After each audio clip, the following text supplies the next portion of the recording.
Hi dears, welcome back to my channel. അപ്പോൾ തമ്പനയിൽ കണ്ടപ്പോൾ മനസ്സിലായിട്ടുണ്ടാവില്ല ഇന്നത്തെ എന്താണ് വീഡിയോ എന്നുള്ളത്.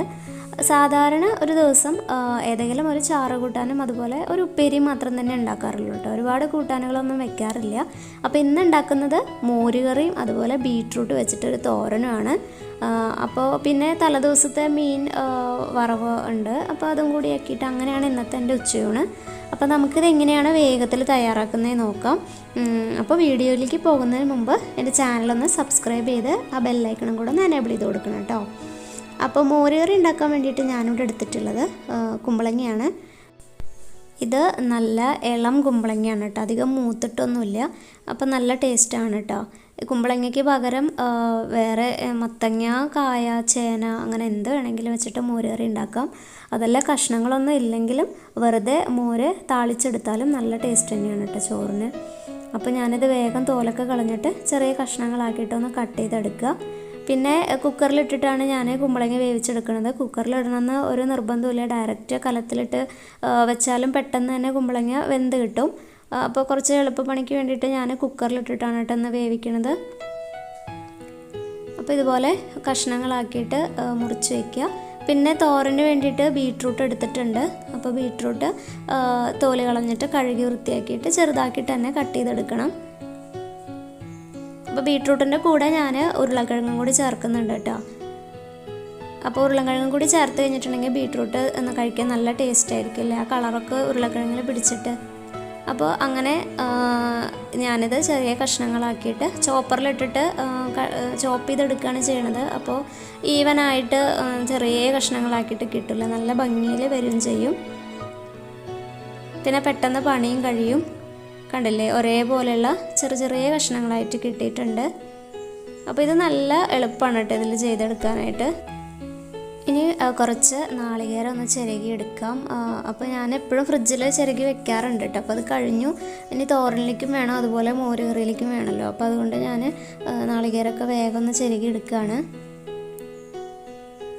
അപ്പോൾ അത് കുറച്ച് ചിരകിയതിന് ശേഷം അപ്പോഴേക്കും ഞാൻ കുമ്പളങ്ങയൊക്കെ നന്നായിട്ട് കഴുകി വൃത്തിയാക്കിയിട്ട് കുക്കറിലേക്ക് ഇട്ട് കൊടുത്തു. അപ്പോൾ അതൊക്കെ അവിടെ വെന്ത് വരുന്ന സമയം കൊണ്ട് ബാക്കിയുള്ള നാളികേരമൊക്കെ ചിരകി എടുക്കാമല്ലോ. അപ്പോൾ കുമ്പളങ്ങയിലേക്ക് ആവശ്യത്തിന് കുറച്ച് വെള്ളം ഒഴിച്ച് കൊടുക്കുക.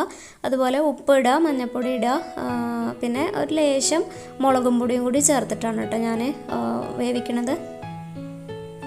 അപ്പോൾ അതെല്ലാം ചേർത്തിട്ട് മീഡിയം ഫ്ലെയിമിൽ ഒരു 2 വിസിൽ അടുപ്പിച്ച് വയ്ക്കുക. ഇനി ആ സമയത്ത് ഞാനിവിടെ ഒരു മൺചട്ടി എടുത്ത് അടുപ്പത്ത് വെച്ചിട്ടുണ്ട്. ഇത് തോരൻ ഉണ്ടാക്കാൻ വേണ്ടിയിട്ടാണ്. അപ്പോൾ ചട്ടി ചൂടായി വന്നു കഴിഞ്ഞാൽ അതിലേക്ക് കുറച്ച് വെളിച്ചെണ്ണ ഒഴിച്ചു കൊടുക്കുക. എണ്ണ ചൂടായി വന്നപ്പോൾ കടുക് ഇട്ട് കൊടുത്തിട്ടുണ്ട്. ഇനി കറിവേപ്പിലയും കൂടി ചേർത്ത് കൊടുക്കുക. അപ്പോൾ കടുകും കറിവേപ്പിലയൊക്കെ നന്നായിട്ട് പൊട്ടി വന്നു കഴിഞ്ഞാൽ അതിലേക്ക് നമ്മൾ അരിഞ്ഞു വെച്ചിട്ടുണ്ടായിരുന്ന പച്ചക്കറികളെല്ലാം ചേർക്കുക. സവോള, ഉരുളക്കിഴങ്ങ്, ബീട്രൂട്ട് ഇതെല്ലാം കൂടെ ഒന്നിച്ച് തന്നെ ചേർത്ത് കൊടുക്കുക. അതിനുശേഷം നന്നായിട്ട് ഒന്ന് മിക്സ് ചെയ്തിട്ട് ഒന്ന് വേവിച്ചെടുക്കണം കേട്ടോ. അപ്പോൾ തോരനായ കാരണമാണ് ഡയറക്റ്റായിട്ട് ഇങ്ങനെ ചേർത്തത്. സാധാരണ ഇവിടെ ഉപ്പേരി ഉണ്ടാക്കുന്നത് ഉള്ളിയും മുളകൊക്കെ മൂപ്പിച്ചതിന് ശേഷം അതിലേക്ക് വെജിറ്റബിൾസ് ഇട്ട് കൊടുത്തിട്ട് ആവിയിൽ വേവിച്ചെടുക്കുകയാണ് ചെയ്യാറ്. അപ്പോൾ തോരൻ വെക്കുമ്പോൾ എപ്പോഴും ഇങ്ങനെയാണ് കേട്ടോ ചെയ്യുക. ഇനി ഇതെല്ലാം കൂടെ നന്നായിട്ട് മിക്സാക്കിയ ആവശ്യത്തിന് ഉപ്പും കൂടി ചേർത്ത് കൊടുത്തിട്ട് ഒന്നും കൂടെ നന്നായിട്ടൊന്ന് ഇളക്കിയതിന് ശേഷം നമുക്ക് ഒരു 10 മിനിറ്റൊക്കെ മൂടി വെച്ച് വേവിക്കേണ്ടി വരും. അതിൻ്റെ ഇടയ്ക്കൊന്ന് തുറന്ന് നോക്കി ഇളക്കി കൊടുക്കണം കേട്ടോ. ചെറിയ കഷ്ണങ്ങളാക്കിയത് കാരണം പെട്ടെന്ന് തന്നെ വെന്ത് കിട്ടും. അപ്പോൾ നമുക്കിനി ഇത് ഒന്ന് മൂടി വെച്ചിട്ട് ആവിയിൽ തന്നെ വേവിച്ചെടുക്കാം. ആ സമയത്ത് നമുക്ക് തോരനിലേക്ക് വേണ്ടിയിട്ടുള്ള അരപ്പൊന്ന് ഉണ്ടാക്കിയെടുക്കാം. അപ്പോൾ അതിന് വേണ്ടിയിട്ട് കുറച്ച് നാളികേരം എടുത്തിട്ടുണ്ട്. അതൊരു ജാറിലേക്ക് ഇട്ട് കൊടുക്കുക. ഇനി അതിലേക്ക് 2 ചുവന്നുള്ളി ഇട്ടിട്ടുണ്ട്. അതുപോലെ 2-3 വെളുത്തുള്ളിയും കൂടി ഇട്ട് കൊടുക്കണം. ഇനി കുറച്ച് കറിവേപ്പിലയും കൂടിയും ചേർത്തിട്ട് കുറച്ച് മഞ്ഞൾപ്പൊടിയും അതുപോലെ അതിലേക്ക് ആവശ്യമുള്ള കുറച്ച് മുളകും പൊടിയും കൂടിയും ചേർത്തിട്ട് നന്നായിട്ട് തന്നെ ഒന്ന് ചതച്ചെടുക്കുക. അരച്ചെടുക്കരുത്, ജസ്റ്റ് ഒന്ന് ചതച്ചെടുത്താൽ മതി. കണ്ടില്ലേ, ഇതുപോലെ ഒന്ന് ആക്കിയെടുക്കുക. ഇനി നമുക്കത് മാറ്റി വയ്ക്കാം കേട്ടോ. അപ്പോൾ ഇടയ്ക്കിടയ്ക്ക് ബീട്രൂട്ട് നന്നായിട്ടൊന്ന് ഇളക്കി കൊടുക്കണം, ഇല്ലെങ്കിൽ അത് അടിയിൽ പിടിക്കും. പിന്നെ വെള്ളമൊന്നും ചേർക്കേണ്ട ആവശ്യമില്ല കേട്ടോ. ഇതിനൊക്കെ അത്യാവശ്യം വെള്ളം ഇറങ്ങി വന്ന് ആവിയിൽ തന്നെ നന്നായി വെന്ത് കിട്ടിക്കോളും. അപ്പോൾ ഒരുവിധം വെന്ത് കഴിഞ്ഞാൽ നമുക്ക് ചതച്ച് വെച്ചിട്ടുണ്ടായിരുന്ന നാളികേരത്തിൻ്റെ മിക്സ് ഇതിലേക്ക് ചേർത്ത് കൊടുക്കുക. എന്നിട്ട് എല്ലാം കൂടെ നന്നായിട്ട് തന്നെ ഒന്ന് ഇളക്കിയതിന് ശേഷം ഒന്ന് തട്ടിപ്പൊത്തി 2 മിനിറ്റും കൂടെ ഒന്ന് മൂടി വെച്ചിട്ടൊന്ന് ആവിയേറ്റെടുക്കണം കേട്ടോ. അപ്പോഴാണ് നാളികേരം എല്ലായിടത്തേക്കും ഒന്ന് പിടിച്ച് കിട്ടുള്ളൂ കേട്ടോ. അപ്പോൾ 2 മിനിറ്റും കൂടെ ഒന്ന് മൂടി വെച്ച് കൊടുക്കുക. ഇനി നമുക്ക് മോര് കറിയിലേക്കുള്ള അരപ്പും കൂടി ഉണ്ടാക്കിയെടുക്കാം. അപ്പോൾ മിക്സിയുടെ ജാറിലേക്ക് കുറച്ച് നാളികേരം ഇട്ട് കൊടുത്തിട്ടുണ്ട്. ഇനി ഇതിലേക്ക് ചുമന്നുള്ളിയും ചേർത്ത് കൊടുക്കുക. അതുപോലെ 4-5 വെളുത്തുള്ളിയും കൂടി ചേർത്ത് കൊടുത്തിട്ടുണ്ട്.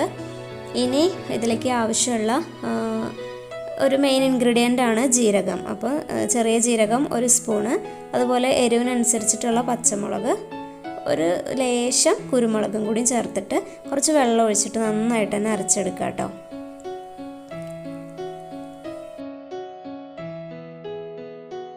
ആ സമയത്ത് നമ്മുടെ ബീട്രൂട്ട് തോരനൊക്കെ ഇവിടെ റെഡിയായി വന്നിട്ടുണ്ട്. അപ്പോൾ ഫ്ലെയിമൊക്കെ ഓഫാക്കി അതിന് മാറ്റി വയ്ക്കാം.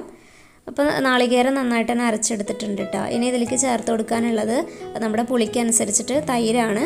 അപ്പോൾ നമ്മുടെ പുളി എത്ര വേണോ അതനുസരിച്ചിട്ട് തൈര് ചേർത്ത് കൊടുക്കുക. അത് ഈ നാളികേരത്തിൻ്റെ കൂടെ തന്നെ ഈ ജാറിൽ തന്നെ ഒഴിച്ചിട്ട് ജസ്റ്റ് ഒന്ന് പൾസ് ചെയ്ത് കൊണ്ടുവരിക. ഇപ്പോൾ കണ്ടില്ലേ, നന്നായിട്ട് മിക്സായി വന്നിട്ടുണ്ട്. ഇനിയിപ്പോൾ കുക്കറിലെ പ്രഷറൊക്കെ പോയി കഴിഞ്ഞ് കുക്കറൊക്കെ ഒന്ന് തുറന്ന് നോക്കുക. അപ്പോൾ കുമ്പളങ്ങ ആയതുകൊണ്ട് അധികം വേവിൻ്റെ ഒന്നും ആവശ്യമില്ല. 2 വിസിൽ തന്നെ നന്നായിട്ട് വെന്ത് കിട്ടിയിട്ടുണ്ട്. ഇനി ഇതിലേക്ക് നമ്മൾ അരച്ച് വെച്ചിട്ടുള്ള അരപ്പ് ഒഴിച്ച് കൊടുക്കുക. ഇനി ഇത് തിളപ്പിച്ചെടുക്കുക, അത്രേ ഉള്ളൂ. മോര് കറി വെക്കാനായിട്ട് നല്ല എളുപ്പമാണ്, എല്ലാവർക്കും അറിയുകയും ചെയ്യാം. മിക്സിയുടെ ജാറ് കഴുകിയിട്ട് ആ വെള്ളം കൂടി ഞാനിതിലേക്ക് ഒഴിച്ചു കൊടുത്തിട്ടുണ്ട്. ഇനി ഉപ്പൊക്കെ നോക്കിയിട്ട് വേണമെങ്കിൽ ചേർത്ത് കൊടുക്കുക. പിന്നെ നന്നായിട്ട് തിളച്ച് വന്നു കഴിഞ്ഞിട്ടുണ്ടെങ്കിൽ ഫ്ലെയിം ഓഫാക്കി എടുക്കുക. അപ്പോൾ അത്രയുള്ള മോര് കറി റെഡി ആയിട്ടുണ്ട് കേട്ടോ. ഇനി മോര് കറി ഒന്ന് താളിച്ചെടുക്കാനുണ്ട്. അപ്പോൾ അതിന് വേണ്ടിയിട്ട് ഒരു പാൻ അടുപ്പത്ത് വെച്ചിട്ടുണ്ട്. അതിലേക്ക് കുറച്ച് വെളിച്ചെണ്ണ ഒഴിച്ചു കൊടുക്കുക. എണ്ണ ചൂടായി വന്നു കഴിഞ്ഞാൽ കടുക് ചേർത്ത് കൊടുക്കുക.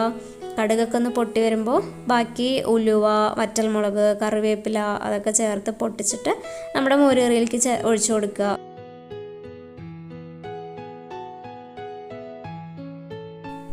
ഇപ്പോൾ എല്ലാം നന്നായിട്ട് മൂത്ത് വന്നിട്ടുണ്ട് കേട്ടോ. ഇനി ഇതിലേക്ക് അവസാനമായിട്ട് കുറച്ച് കായത്തിൻ്റെ പൊടിയും കൂടി ചേർക്കുക. അപ്പോൾ ഇതും കൂടെ ചേർത്ത് കഴിഞ്ഞിട്ടുണ്ടെങ്കിൽ നല്ല ടേസ്റ്റാണ് കേട്ടോ മോര് കറിക്ക്. ഇനി ഇത് മോര് കറിയിലേക്ക് ഒഴിച്ചു കൊടുക്കുക. അപ്പോൾ അത്രയേ ഉള്ളൂ, മോര് കറി റെഡി ആയിട്ടുണ്ട്. അപ്പോൾ അങ്ങനെ ഉച്ചത്തേക്കുള്ള ചാറുകറിയും അതുപോലെ ഉപ്പേരിയും റെഡി ആയിട്ടുണ്ട് കേട്ടോ. ഈ സമയത്ത് ചോറൊക്കെ അവിടെ വെന്ത് വന്നിട്ടുണ്ട് കേട്ടോ. ചോറ് വെക്കുന്ന വീഡിയോ ഒന്നും ഞാനതിൽ ഉൾപ്പെടുത്തിയിട്ടില്ല. അതിപ്പോൾ വീഡിയോ എടുക്കേണ്ട ആവശ്യമില്ലല്ലോ എന്ന് വിചാരിച്ചിട്ടാണ്. അപ്പോൾ ഇതിൻ്റെ ഒപ്പം തന്നെ ചോറൊക്കെ അവിടെ വെന്ത് വന്നിട്ടുണ്ടായിരുന്നു.